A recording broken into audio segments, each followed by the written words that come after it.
Well, many businesses will tell you it's hard to make money from Facebook, but the tech giant's latest announcements will allow creators to earn some cash from 1 minute long videos or short videos. For more, Dr. Karen Sutherland joins us now. Welcome back to Ticker News. How are you? Very well. How are you today? Yeah, going well. So tell us about this one. It seems like Facebook are looking to put a bit of pressure on TikTok. What can you tell us? Yeah, well, they're actually adding monetization features, but the catch is you have to have a pretty big following and you have to have a lot of hours watched or minutes watched. So, Right. but particularly for live video, you need to have ranked up about, I think it's 60,000 live minutes in 60 days. So that's a lot of time. Yeah, that is.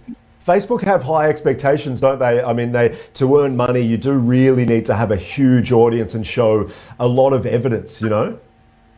Yeah, you do. Before they allow you to monetize, yes, you do need to show that evidence and to have that following, or at least have enough hours watched by people to say that, you know, this is of value. But yeah, what's interesting, because on TikTok, creators with a large following can make quite a lot of money, but you're allowed to actually make money as soon as you hit 1,000 followers on TikTok.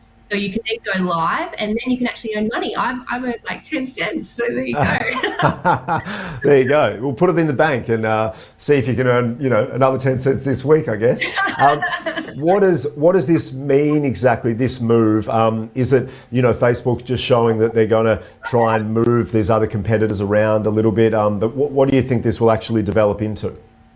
Yeah, well, I think they're trying to keep people on the platform, clearly. So by allowing people to make more money on it, because you can, you know, it's quite easy for some creators to make money on TikTok. So I think they want them to put their efforts and keep their efforts on Facebook. But in terms of us as users, I mean, it's really great because it means that we can see sort of product demonstrations and things like that, and purchasing those things through while they're being demonstrated live, which happens on other platforms already.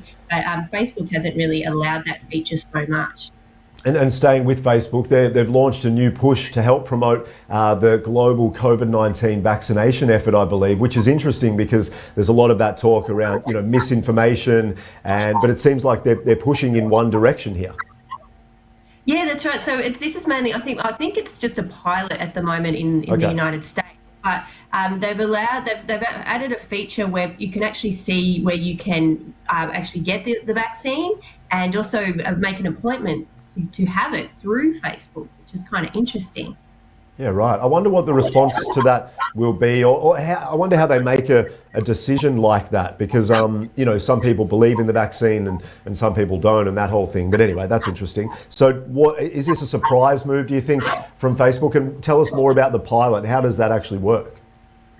Well, look, I think they're just keeping it geographically within one country. They may roll it out to see how successful it is. But yeah, in terms of the misinformation, I mean, I think when COVID hit last year, it was just rife. And so I think this is Facebook trying to do the right thing, try and contain it a bit more. And they are in tandem with this new application trying to stamp out the misinformation. But again, you're right, like who chooses what is real, but I think they're trying to contain also the messages coming from, you know, credible sources as well around the vaccine. Yeah, of course. Well, that's the main thing, isn't it? Credible sources is probably, you know, you hope that they're really working hard in that space. Just finally, on the misinformation side of things with Facebook or any of the tech companies, how hard is it for them, particularly with Facebook and how big their reach is, to control misinformation?